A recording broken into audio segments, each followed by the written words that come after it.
Hello and welcome to this Keynote interview. I'm joined by David Allen, Chief Executive of Waits Group. Waits is a 124-year-old family-owned firm that is currently placed ninth in our CN 100 list of top contractors. It employs 3,600 people and in 2020 turned over £1.45 billion. David has been in charge for the past 4 years, having served as Chief Financial Officer for 2 years before that. And prior to that, he was Finance Director at Crossrail, which I can only imagine must have been an eventful experience. So welcome, David, and thanks for joining us. Thank you. Thank you very much for having me, Dan. Today, we're going to talk about future-proofing and embracing change in the construction industry. These are two topics that have been thrust forcefully upon us all by COVID-19. David, we are still in the midst of a pandemic, but I guess the dust has settled a bit. Has there been any lasting change in how Waits operates as a company since the pandemic began? Well, I think we are a much, much better and stronger business than before the pandemic. I think we're set up for 2021 to be a great year. Our order book is at record levels, and I think that the nature of the conversations we're having with our customers has really changed. And that's because we're really, really clear about our goals. And we have increased confidence because of what we achieved in the pandemic that we're going to be able to achieve those goals. And then I think as an organization and as lots of organizations have done, we've placed a different value on the well-being of everyone involved in what we do. And so if I think about our goals, I think whenever there's a bit of a storm, and COVID has been a storm for us and for the sector, as the storm begins to end, there's this sort of moment of clarity, of clearness, of calm, and you can see a bit more clearly than you could during the storm and even before the storm.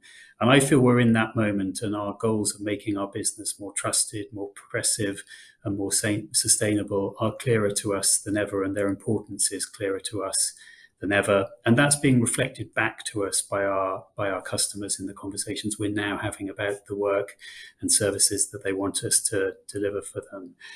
I think the belief that we have that we can achieve our goals, some of what we were setting out to do on environmental sustainability, on becoming a more diverse and inclusive organization, they're big changes. And the fact that we made a decade's worth of change to how we work in just a few weeks at the beginning of the pandemic, and we did that efficiently and in a way that allowed us to keep on delivering, really gives us a lot of confidence that more is possible in the future.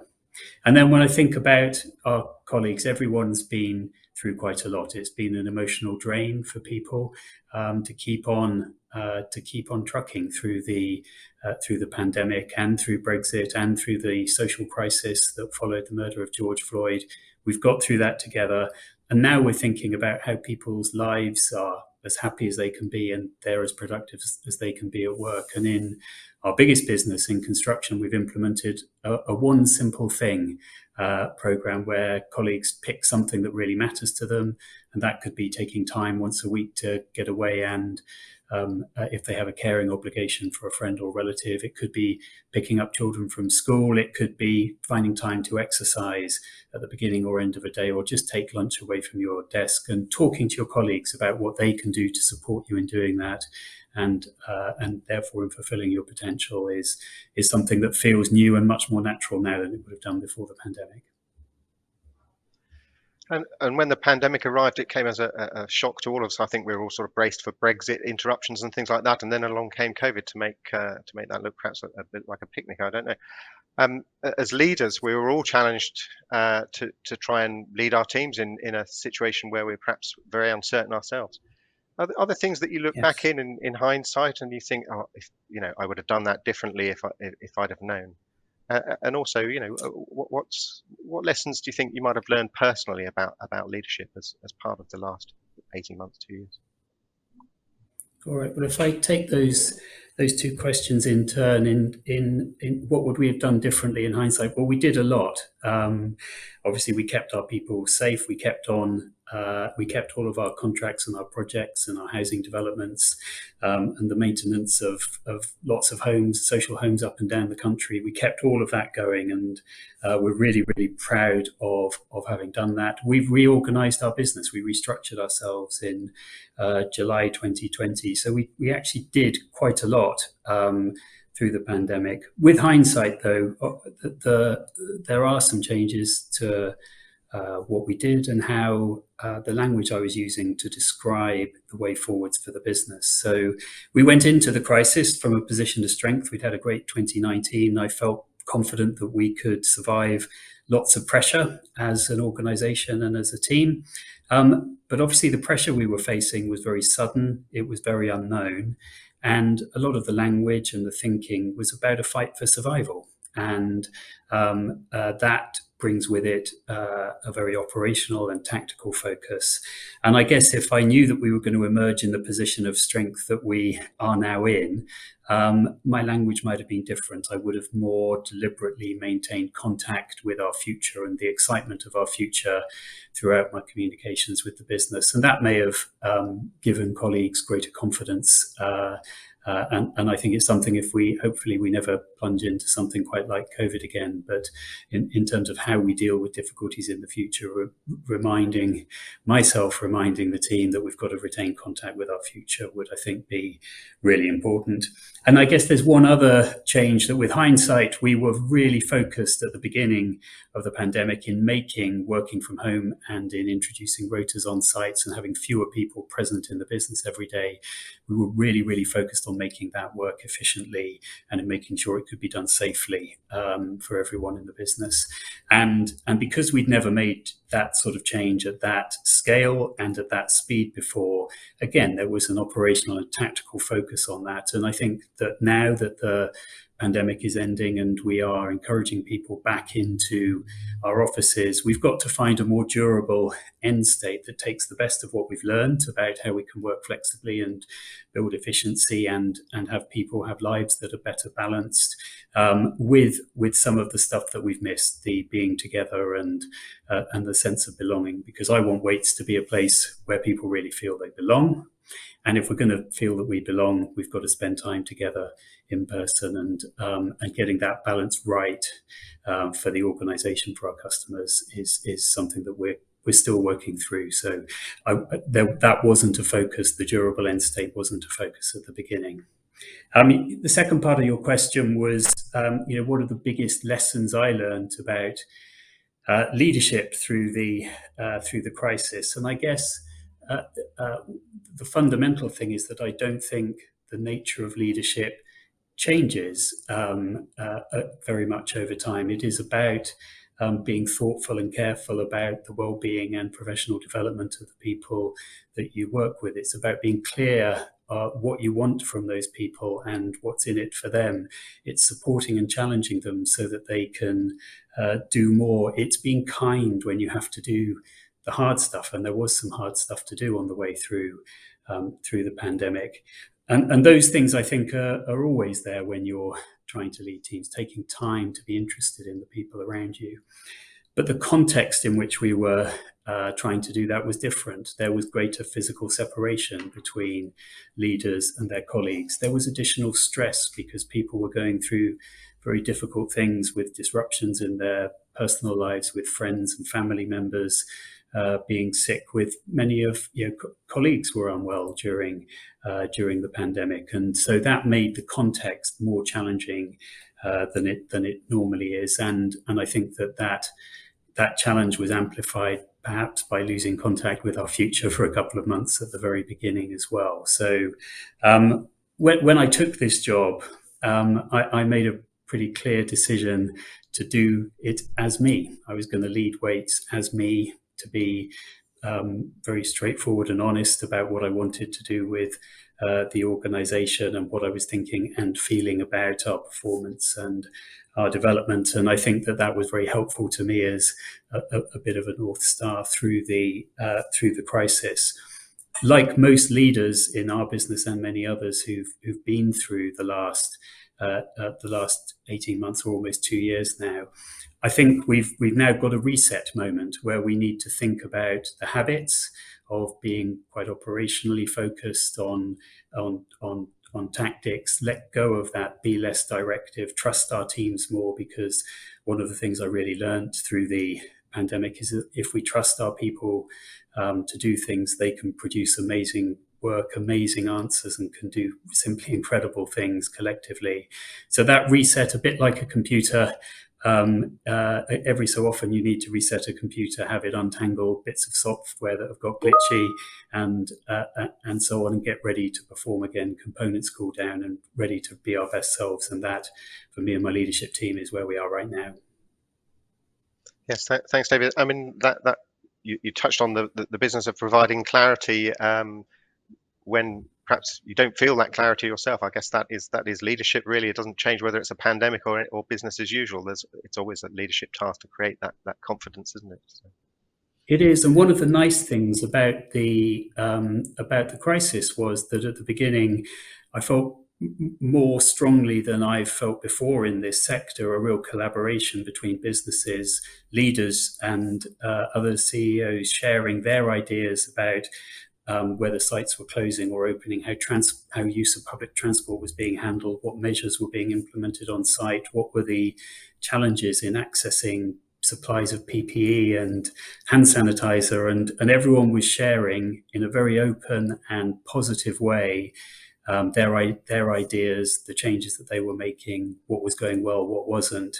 And that was hugely helpful to me and to Waits. I like to feel we made our contribution to those debates as well. And I think it's a really, really nice analogue for how we as a sector can address some of the really big challenges that we now face on the environment and on making our workforce much more diverse.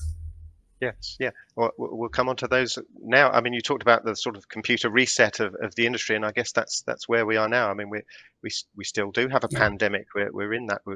We face some immediate challenges like the materials crisis and labour shortages and things like that. But in the midst of all that, we've still got to try and tackle some of those issues about transforming our business. As you say, I mean, you mentioned diversity, and inclusion, and there's the whole net zero agenda. And we still got to make some money at the end of the day. I mean, how at Waits do you tackle these competing priorities? There's so many different, you're being essentially pulled in so many different ways. How do you manage that? Well, I don't think they are competing priorities. I think that the push to become more environmentally sustainable, I think the push to be more inclusive and diverse, they are part of the solution to the problems that we currently face. They are the day job. It's not in competition with the day job. So if you think about the workforce shortages that we face, historically, our industry has a fantastic record at allowing people to begin their careers with craft skills on the tools and then make their way up to run very, very large businesses, both in Waits and across the sector. And that is a fantastic part of this industry, that social mobility. I just want that mobility to be available to people from lots and lots of different backgrounds. And if we do that, then the next generation of leaders will come through. If we look for talent in lots of different talent pools, that we haven't traditionally fished in, then we will provide part of the answer to the labour shortages, the skill shortages that the sector faces. This is an incredible industry. We create the places that people live in, work in, play in, learn in, and that is a real privilege. And getting people from more backgrounds excited about that, drawing their talents and their ideas and their thinking into the sector, is exactly what we need to do to address some of the crises that we're facing now around shortages of skills and labour. And I think on the environmental side, we're finding that is increasingly, and it's a pleasure to find that it's increasingly a permit to work. We've had conversations with some of our biggest and most important customers over the last few weeks where they're saying, if you aren't able, we only want to work with companies that are able to push us to make our business more sustainable, to help our impact on the communities in which we work be as positive as possible. So these things, I think, are absolutely part of how the sector needs to work in the future. They aren't competing priorities, they are the priority. I want to sort of drill down a little bit into that decarbonisation question. I mean, we've just recently seen the spectacle of COP26. It seems to be apparent that governments are really struggling for many different reasons to to push forward perhaps at the pace we need to go. And responsible businesses, and I know that Waits sees itself as a responsible business, they've got to pick up the baton really and lead ahead of perhaps where government is expecting businesses to be. But what does it mean for an industry like construction, which is about knocking down buildings and building new things? How do we square that circle? Yeah, I mean, I don't. My model of our business and of our sector isn't one of knocking down things and always building new. Again, the conversations we're having with customers are increasingly about reuse, about refurbishment, about making sure that where we do build something new, it is designed with a clear plan for how it can either be repurposed or dismantled and reused in the future. Those changes are quite new at the scale that we're starting to see them with the people we're working with. But they are really, really important, because the view of the sector as knock it down and build it again slightly bigger is not going to be the answer for human beings as a species in the future. We will endanger life on this planet if we don't change. And I think that creates a real opportunity for us that I'm incredibly excited about. If we can help our customers, help the end users of our homes and offices make really smart trade-offs, because we provide them with data that they've not historically had to look at whole life cycle costs. If we can find, through the use of better design information, through partnerships with different businesses, ways to refurbish and improve existing buildings, then I think we can make a real difference. I think we can create value for our customers, and I think we'll become a better and more profitable business as a result. And I guess that links back to what you were saying also about trying to bring in new people into the industry as well. If we're thinking slightly differently about what it means to be a contractor, that's going to perhaps bring in a different kind of person who's motivated by different things. Yes, and I think we'll not only be motivated by different things, but we'll have experienced different things. We'll have studied different things at school and at college, and will bring all of their ideas and their energy and the demands that we see from people from different backgrounds about what's possible for our business and for our sector. Because going back to the issue we were discussing earlier about how we balance people's understandable and positive desire to work as efficiently as possible, sometimes to avoid a commute, but also to belong somewhere, you end up with junior staff not having the senior experienced people to learn from at the start of their career, and we're concerned about that. But equally, those of us who are a little older gain a lot from being around young people with their clear expectations about what business can and needs to be in the future. And as you say, as we bring people in from lots of different backgrounds, we'll get more and more of those expectations, that expertise, and new ways of performing. And obviously, in a similar vein, moving towards a more digitally driven business will bring in a different kind of person, or certainly require a different kind of person. I mean, is digital adoption, digital transformation a big part of your plan for the future of Waits? Yeah, it absolutely is. And there's two real aspects to the way I think about technology's impact on our business. The first, once an accountant, always an accountant, but data is so important. And the way that we blend data about design, about cost, about schedule, about HR, about the feedback we get from customers. As we blend all of those things and develop new insights about how we perform, I really believe we can make our business better. And we've just signed off a big investment in the way that we use data to improve our performance and guide the conversations that we have with customers in new ways. So that's one area that's very exciting. And then on the more traditional digital construction side, looking at the way we integrate design information and quality information so that we're able to provide greater assurance to ourselves and our customers about the quality of the work that we deliver, that we allow more time at the beginning of our engagement with customers to look at the design information to decide if a refurb or a rebuild is the right approach there, to understand whole life cycle costs in a way that is much more regular and detailed than we've done historically. So I'm really excited about how we bring that very rational analytical approach to the way that we run our business and work with our customers. It's something I've heard repeatedly, really, that digital and also perhaps focusing more at the early part of the life cycle of the whole project is going to become more and more important to getting good outcomes and profitable outcomes at the end of the exercise. Yeah, it is. And we launched a few weeks ago our Technical Excellence Centre, which draws together all of the expertise that we have in design, in building physics, in offsite manufacturing, into a single place under one of our MDs, Rob Clifford. And we think that can really be an engine for transforming how we build right across the group and how we maintain buildings right across the group as well. We talked at the beginning of our conversation about how COVID arrived as perhaps a sort of disruptive moment that sort of reset expectations and forced companies to change.